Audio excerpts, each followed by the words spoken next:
Hey everyone, it's Lorna here again. Now over the years, we've received thousands of emails from students regarding our online courses. But lately we've noticed a very specific pattern because students are struggling, feeling overwhelmed or missing key steps. So when we took a closer look, we realized the reason is almost always the same. The lessons aren't being read fully. Now, instructions are being overlooked, paragraphs are being skimmed, and the big picture is getting lost in the shuffle. But here's the thing, I don't think it's because you're not trying. I think it's because most people were never taught how the mind actually works when it comes to learning. Now, as hypnotherapists, it's vital that we understand this. Many of you will begin to see clients for study anxiety or memory problems. And you'll need to understand this process not only to help yourself, but to empower your clients. Now, today we live in a world of skimming, social media skimming, scrolling headlines, emails. But your brain cannot learn by skimming.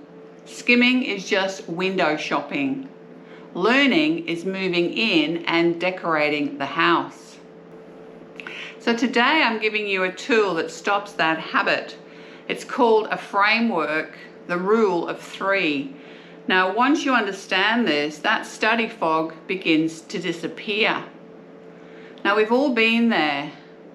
You're at your desk, you read an entire page, and you get to the bottom and realize that you have absolutely no idea what you just read. Your eyes moved, but your brain stayed on the couch. Now, we call this passive reading. It is the biggest time waster in education. Now, the rule of 3 changes that.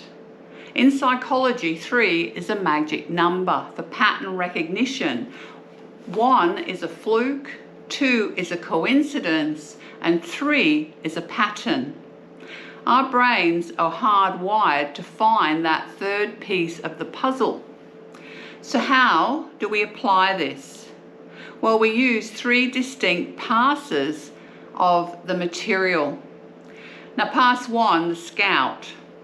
Think of this like looking at a map before a hike.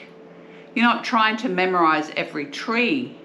You're seeing where the trail goes, scanning ahead, bold words, and the first and the last sentences. You're building the shelf so that you have somewhere to put the books on later.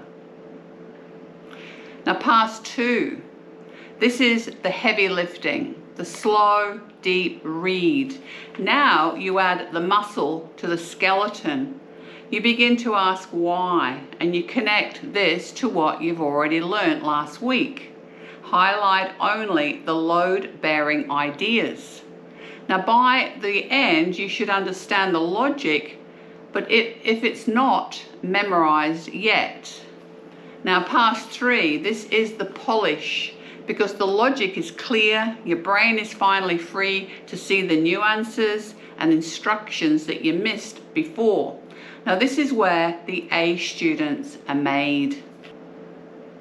So why does this work so well? Well, it's all about your neural pathways.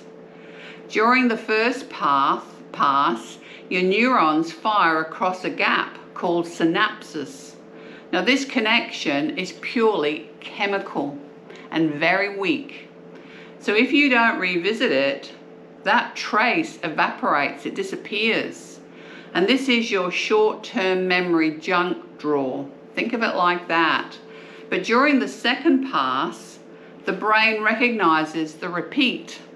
It starts long-term memory, literally building a physical bridge between neurons so the signal jumps faster. Now, during the third pass, your brain decides this information is vital. It wraps the nerve fibers in like a fatty layer called myelin. Think of myelin like insulation on a wire, because it prevents signals from leaking and makes them travel up to 100 times faster. So you've moved the info from the junk drawer into the long-term vault. So think of it like walking through tall grass. The first read is hard. The second time, well, there's a faint trail. But by the third time, the path is clear and easy to follow. So to make this even more powerful, using the spacing effect, don't do all 3 reads in one sitting. Do them with breaks in between, a morning, an evening, and then perhaps the next day. Because this tells your brain this information keeps showing up, so we'd better keep it. We'd better store it in the long-term memory. And finally, read it out loud.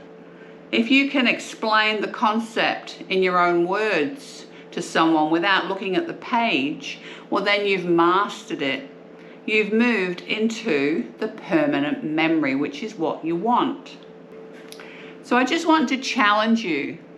Pick one lesson that you're struggling with this week. Don't cram it. Give it the 3 passes. Scout it, build it, master it.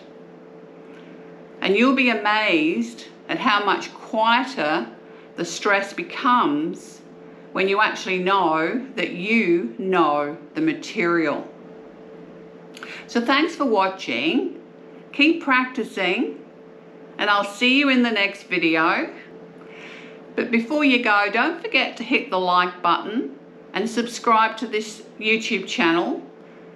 And let me know if this has helped you to realize that you're not bad at reading and learning. You just were using the wrong system.